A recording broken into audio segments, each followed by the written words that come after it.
Overtime with Otis, man. We clocking in.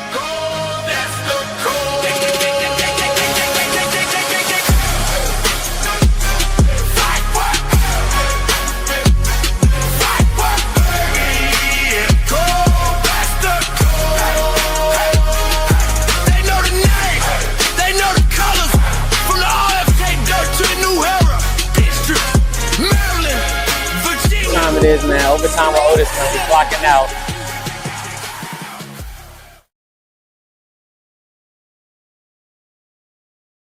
Man, you know what time it is, man. Overtime with Otis, man. We clocking in. Today we got a special guest on the channel. I got my guy Rio Robinson from the Rio Robinson YouTube channel. One of the creators that inspired me to start making content. He always keep it 100 and he funny as shit. Give my guy a hand. He just hit 22K subscribers. Y'all give him a hand. Welcome to the show, Rio. How you doing? What's good, man? I'm great. I needed yesterday to rest and recover because, boy, it was a busy draft week. Bro, your intro goes insane, bro. Oh, my God. Appreciate you. For real, my uncle made it. Slick City Beats. Shout out Slick City Beats, man. Appreciate that. He killed that, Appreciate that. And then, you know, best wife on the edits. Best wife. Hey. All right, Rio, this your first time on my platform, so I want to get your story from the beginning, and I want to introduce you to the supporters that might not know you on my channel. So where are you from originally, and what age did you start liking the Redskins? My entire family is from Washington, D.C. I'm from Woodbridge, Virginia, 703. I graduated from Freedom High School back in 2010. I never got any choice in the matter of what team I was going to like. Like, I gave my son a choice to watch football or not. He found the team on his own in his young teenage years. I had the burgundy and gold spirit just thrown upon me. They were out winning Super Bowls and stuff when I was born. I was born in the 91 season, which is one of the best teams ever. And I've known nothing but this team my whole life. So I've been bleeding burgundy and gold since before I could take a step. Okay. That's the same with me, man. We've been bleeding burgundy and gold. Okay, let me see. Who was your favorite player from the Redskins history coming up? Oh, man, 21, bro. I used to wear 21 because of Sean Taylor. I remember watching him at Miami. Everything about the way that he played and the way that he attacked it. Just that three-headed Miami monster of Sean T, Clinton Portis, and Santana Moss, they made me love the game more. Like, I already loved it because I was playing since I was 6, all the way from 6 years old to 18. But watching Santana, Clinton Portis, and especially my favorite player, Sean Taylor, they made me love this game. Even though we wasn't out there winning shit, I loved it, bro. Like, that era feels so nostalgic and historic, even though we won no hardware. That on top of Gibbs coming back, it was just... Oh, Sean was different. That's my favorite player ever. Man, Gibbs 2.0. I thought we were going back to the Super Bowl. That's what everybody felt. Hell yeah. Sean Taylor, I'm gonna have to send you. I think I put it in the intro. I'm gonna have to send you a picture. With me and one of the reasons why I fell in love with the Commanders or the Redskins originally, my grandfather, you know, he passed away or whatever. He took me to Redskins Appreciation Days. We went to Ashburn. We seen Sean Taylor. We was taking pictures with him. I mean, not with him, but we taking pictures of him, of Joe Gibbs. Just, man, just bring back memories or whatever. R.I.P. Sean Taylor for real. Yeah, okay, last question before we jump into the draft. Any advice you would give to somebody just starting or wanting to make content? Do not be intimidated because these are oversaturated waters. There is room for everybody to eat on this lane. We've come to an age where you don't need a network or a syndicated publication to get your voice heard by the masses. Just hit record and figure out the rest later. I could have started this years and years and years ago, and I probably should have. I'll be hitting 5 years this June, but I made and found every excuse. I don't have the right equipment. I don't know what I'm going to call the show. I don't know what my formula is going to be. I just found reasons to not do it. Hit record and figure out the rest of it on your way. Upgrade your equipment as you go. Just get comfortable speaking in front of a camera and on a microphone and on a live audience, because live streaming is a huge part of growing on YouTube. Anybody can do this. I'm just a fan of this team like the rest of y'all. So do not be afraid to take a leap and jump out there and start creating content, because we're in a digital space that we live in 2026, and anyone can do exactly what we're doing right now. That's why I wanted to jump out there and start going live more and reaching out. And another thing in this game is connections. It's really Yep. who you know. Oh, If yeah. you read it, and it's like people like yourself, like I was thinking before I jumped out there, I guess it's what you don't know about content creating. Because I think I reached out to you from my other page before I even made an Overtime with Otis page. And I was like, bro, I'm trying to pay for you to go on my stream. And you were like, bro, it's all good. You ain't got to do that. Like I'm going into it thinking, I'm going into it thinking all out of left field. Like it's really what you don't know. Hey, bro, I'm from Woodbridge, just like you, bro. I'm still in Virginia myself. So, bro, if anybody wants me to come on the channel, I'm just a fan like everybody else. We just moving on up as far as this YouTube subscriberhood, trying to build the community, trying to work my way up to that silver play button one day. Yes, sir. You're gonna get there. You're gonna get there for sure. Okay. So my opinion on this year's draft, I will give us a B+. I love the pick because the way the board fell.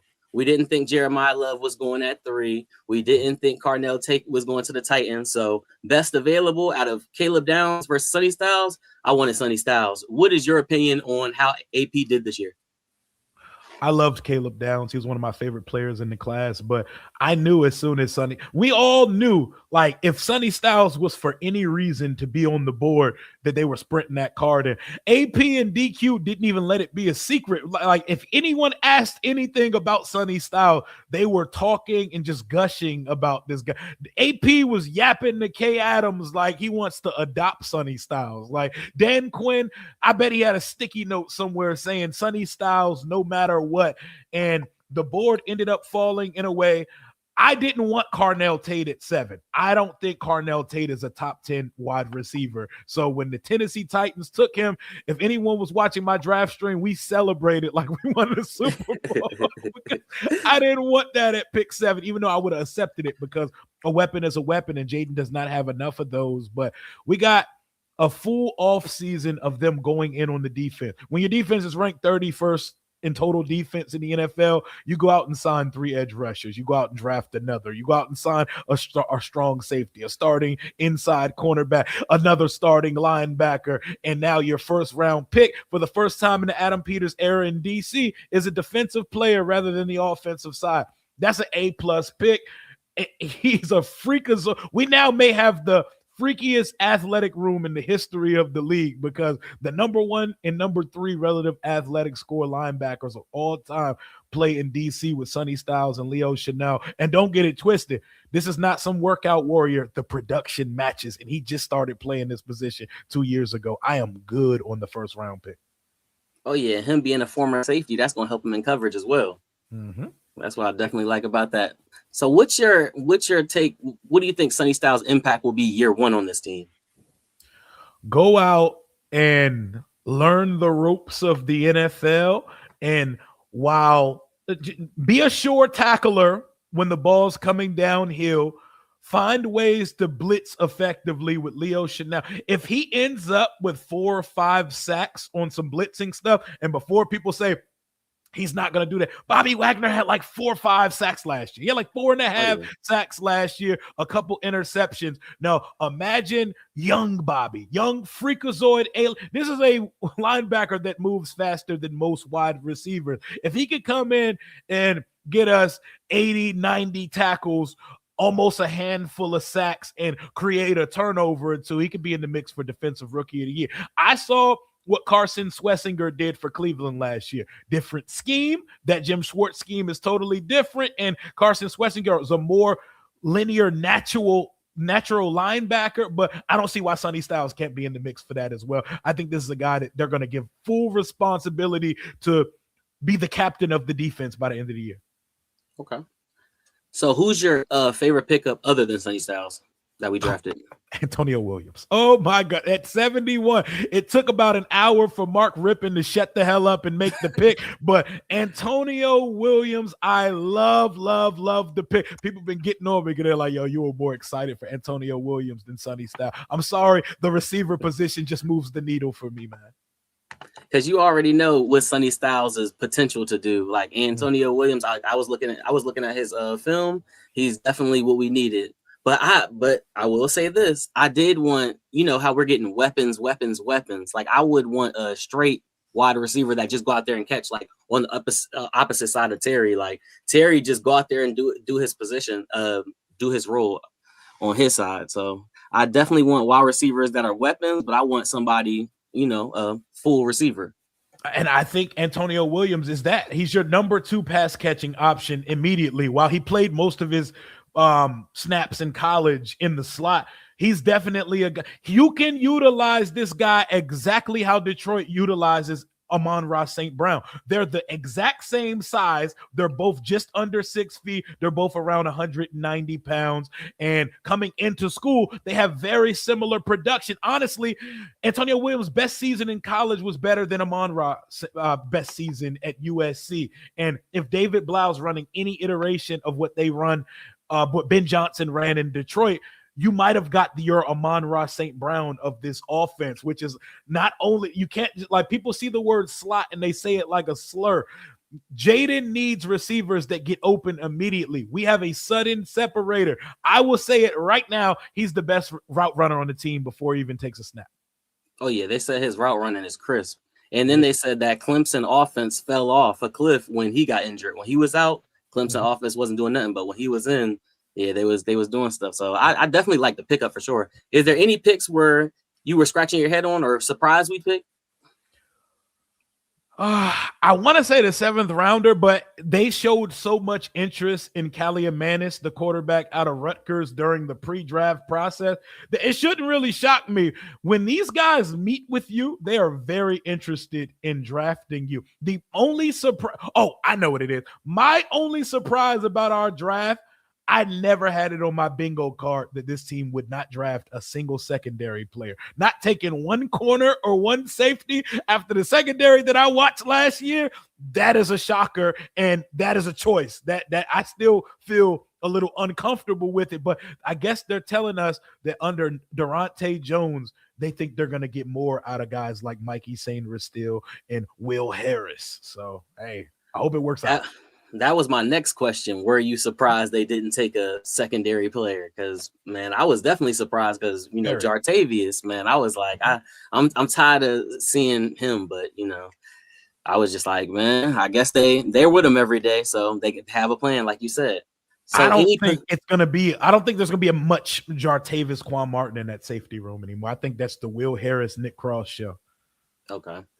Is there any positions you still looking at, like after this draft? You're like, okay, any free agents we're looking at specific roles? Free safety, but I think this Malik Spencer kid out of Michigan State, the undrafted free agent, I think he's going to end up making the team. If he has a good spring and a good summer, he can end up making the team because our free safety room is bare.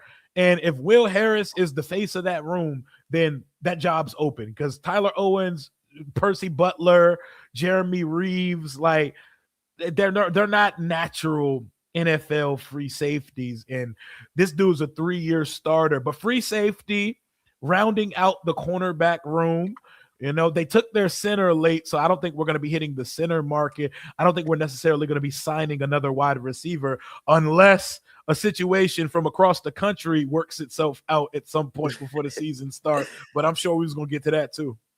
Oh, yeah. I was just about to ask you about the Brandon Aiyuk situation. When will the 49ers give up, in your opinion? I know they're playing who's petty more, but man, that June 1st can't come soon enough. It can't come soon enough because a guy that hasn't played in over 500 days, he needs the offseason. He needs the spring workout. He needs spring football with Jaden and company at Big Bear AI Performance Center as bad as anyone over there needs it. I think it's going to take like the owner stepping down from his position and saying, all right, what the hell are we doing? What are we actually accomplishing? They're not giving us a pick for this guy, and he's not playing or cooperating with any other team. Just cut him. He's going to go sign with the Commanders. Get over it, and let's work on us. Because at some point, as an owner, you got to smack the gavel sometime, and they're wilding. Man, AP, make the call, man. Make the call to your old bosses and be like, man, come on, man. We trying to get this on the road because even when Terry didn't have that offseason, that repetition, got injured early, knock on wood, got injured early. So I want him to have every rep with Jaden we can. So speaking of the wide receiver position, who might be on the bubble? Because it's getting crowded. I know it's not too many people of all-star receiver types, but who do you think might be on the outside looking in? Traylon Burks. I know he's like a fan favorite here. I might get shot at for saying that, but I think it's Traylon Burks because they drafted Luke McCaffrey and Lane is penciled in as a returner. I don't really need Lane too much running routes. I've seen more than I need to there. He could just be a returner, but I think how it stacks up is, Terry and Antonio Williams, those are your top two guys. Let's just we're not gonna pencil in Aiyuk just yet. So those are your top two guys. Luke McCaffrey is there. Lane is there. That's 4. De'Ami Brown. That's 5. Did I say Luke McCaffrey yet? Did I say Luke? You say okay. Luke. Okay, so Traylon Burks, Van Jefferson and Traylon Burks are pretty much battling for the last receiver spot on this team. And if Aiyuk adds himself to this roster, then Traylon Burks and Luke are pretty much competing for that final spot in the room, unless they can somehow stash Jalen Lane as something else other than a wide receiver. But I think it's Burks and Luke in a competition to see who gets that last spot. And I think they like Luke too much to. Yeah, I was about to say Luke bringing back them kicks. I feel like that puts him a step above. And I was thinking, would they bring De'Ami back just to cut him? And, he has that connection with Jaden, that kind of repetition or whatever, even though they didn't get more than 300 yards in a season. But, they got that repetition. He has a skill set that nobody else has. Like, he's our deep ball merchant and our screen merchant. So I imagine he makes it, but let's call it what it is. I don't think him or Van Jefferson are prominent. Van Jefferson, and Traylon Burks are fighting for 1 to 2 roster spots in the wide receiver room at this point. Nothing is a guarantee, but I imagine they do want De'Ami back. So I'm going to pencil in De'Ami as one of the guys who makes the final roster. Yeah, that's what I was thinking. So about next question, players coming in already having nicknames like Kaytron Allen. He wants to be called Fat Man. I don't know how I feel about calling a grown man Fat Man. Like, I might call him Fat Tron or something. Like, the fans need to give him a nickname, but how do you feel about these players needing to earn these nicknames and not come in with their own? I mean, some guys just come in with them. Like, I didn't know until draft day that Sonny isn't even a part, like first, middle, or last name, a part of Sonny Styles' name. That man's name is Alexander Lee Styles. They call him Sonny because of Sonny from The Godfather. So players, they come in with these pre-launched nicknames because it's what they go by. So I don't even be knowing these dudes' government names anymore because guys come into the league with nicknames. I'm not mad at it. We had a Fat Rob before. Why not a Fat Robert Man? Kelly? Robert Kelly. Big Fat Rob. Hey, shout out to look, Rob. Not that R. Kelly though. Not the locker one. Okay. No, but what do you think about his potential? Because he's a Virginia guy. He's from Norfolk, and I like the way he runs. He forced missed tackles. Mm-hmm. I feel like he could be first year. He could come in and make an impact. 25% of his carries, like, he's breaking tackles on them, man. I think just going off the theme of trying to create what Ben Johnson was doing in Detroit, you could have our great value brand version of Gibbs in Montgomery with Bill / Rashad White / Kaytron Allen. It's like an upgraded version of what Chris Rodriguez was here. He, like, quiet as kept, is probably the second most productive back. Like, after Love, he's the most productive back in the entire class. This is not just some power back, Peyton Barber, short yard merchant. Like, this dude, to not be a Blazer, people don't want to tackle him. So he gets big runs. This is a 6.2 yards a carry type of running back. So he's not only going to make the roster, he's getting carries this year, and he's probably going to kill it on short yardage in goal line situations. I'm excited, bro. I'm excited to see Kaytron because he is the most qualified character in the backfield to be a workhorse bell cow type back, because he's the only one they ran the tread off that boy. He's the all-time leading rusher of the Penn State Nittany Lions football program. So I'm excited to see him get out there and get out. Put him in a strong-ass 30s number, and let's go. Them Penn State boys built different, man. I'm not even going to lie. Gym rats. Oh, yeah. Hold on. Let me give a shout-out right here to the Commanders table. He said he clocking in overtime with Otis, man, and congrats on Rio getting 22K. My guys. Okay, let's see. What you think about us going to London? Are you thinking about making that trip? I would like to. Like, let's see what my ends is looking like when the season gets here. But I would like to. I missed out on Madrid last year, and I hope these rumors I'm seeing about us potentially playing back-to-back games in London because we played the Jags on the road and they have back-to-back games in London, so we could end up hosting one and then playing Jacksonville the next week. I'm with it. I think they'll pick one of the AFC South teams like the Colts to run the game against. I'm cool with it, man. I need Jaden playing though. Please don't make me sit up at 9 a.m. to watch Marcus Mariota Football Club ever again. Man, it seems like every time we go overseas, we lose. We lost the last one. We lost the one where off the kicker's foot, he missed the kick.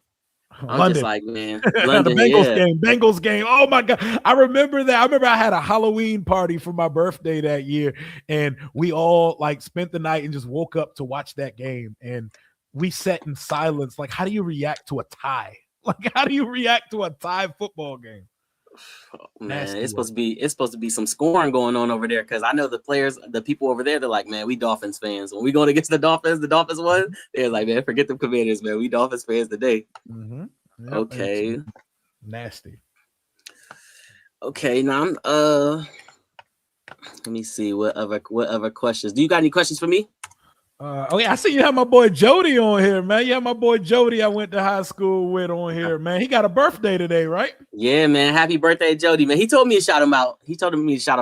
Happy birthday, my boy Jody, man. Boy, we used to have the funniest debates and conversations in high school, and we done went through some times together, man. Shout out to Jody, man. That's what he said, man. He said he was like, man, Rio, that's my guy. Because he knew I wanted to start making this content. He was like, man, you hit Rio? I was like, of course, man. I was like, what you know about him? Because he an Eagles fan. He was like, bro, I went to school with him. We played football together. I was like, man. I was like, at first I thought he was capping because Jody B. You know how Jody. Jody is hilarious. Yeah, no, he is a character. Like that's bro for real. Oh, let me see. Oh yeah, my guy Josh said happy birthday to Jody. Yeah, for her, happy birthday, my guy Jody. But yeah, man, appreciate you for stopping by on the channel to let everybody know where they could find you at. Hell yeah, man. Rio_Robinson 91 on social media. Rambling with Rio Robinson YouTube channel. We just hit 22,000 subscribers. We just had our best draft week in the history of the channel last week. I'm back live on Roundtable Sports in about 30 minutes in the Commanders Kings channel with Louis T, Ed Oliver, and Street Score tonight. So, we keep it busy around this time. We got to hone in on these days because coming up in about mid-June, we got nothing to talk about till training camp starts. So we got to. It was so dry. That's why I had to reach out to you. I was like, yo, I definitely need you on the channel when some new news breaks, man, because it was them dark days, man. Hell yeah. Got to be prepared for those dark days, but not for real. But yeah, everybody make sure y'all go sub up to my guy Rio. Like I said, man, he always keeping it 100. He a humble dude.